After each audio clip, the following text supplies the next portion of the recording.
government actions during the pandemic had an unprecedented impact. From this evening, I must give the British people a very simple instruction. You must stay at home. But the public inquiry says decisions were taken too slowly. That cost lives, and across the UK meant lockdowns became inevitable. I can summarise my findings of the response as too little, too late.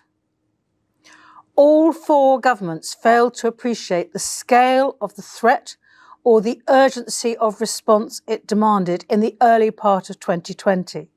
The inquiry says there were clear early warning signs in Italy. But in the UK, the pandemic wasn't taken seriously enough. The lack of action, the inquiry finds, was inexcusable. By March, with COVID spreading here, events like Cheltenham were still going ahead.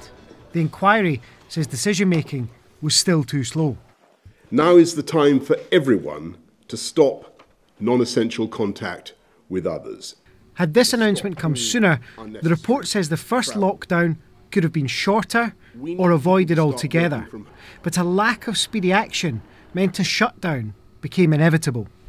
They had no choice by then, but it was through their own acts and omissions that they had no choice.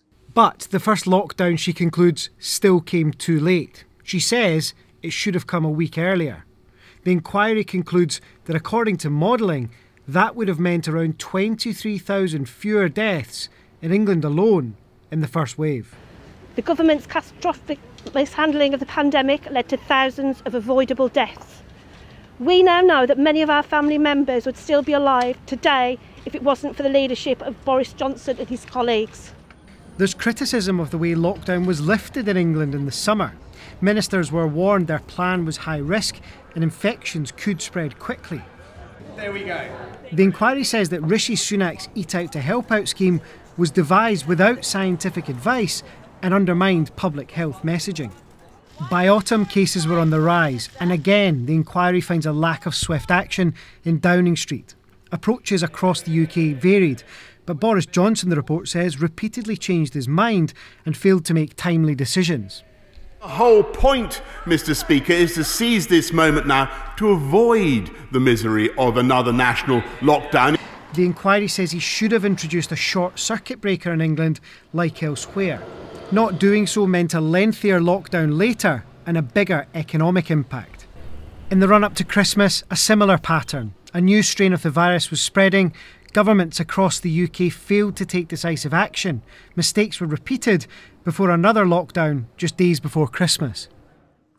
The failure to take sufficiently decisive and robust action in response created a situation in which government saw a return to lockdown restrictions as once again unavoidable. The report also paints a damning picture of what went on behind this door. It says there was a toxic and chaotic culture at the heart of the UK government. Boris Johnson often encouraged it. Matt Hancock gained a reputation for over-promising and under-delivering. The behaviour of Dominic Cummings was destabilising, and the views of some, particularly women, were often ignored. There's more. The Cabinet was sidelined in decision-making. Parliament didn't have enough of a role, and there was a lack of trust between the Prime Minister and some of the devolved leaders dealing with the pandemic. Perceived breaches of the rules by senior figures are discussed in the report too, like the Barnard Castle trip by Dominic Cummings. Sorry I'm late. They caused huge distress, the inquiry says, and undermined public confidence. The COVID pandemic leaves many lasting legacies. Today's inquiry report paints a picture of action that was confused and slow, having a devastating impact. Nick Earley, BBC News, at the COVID inquiry.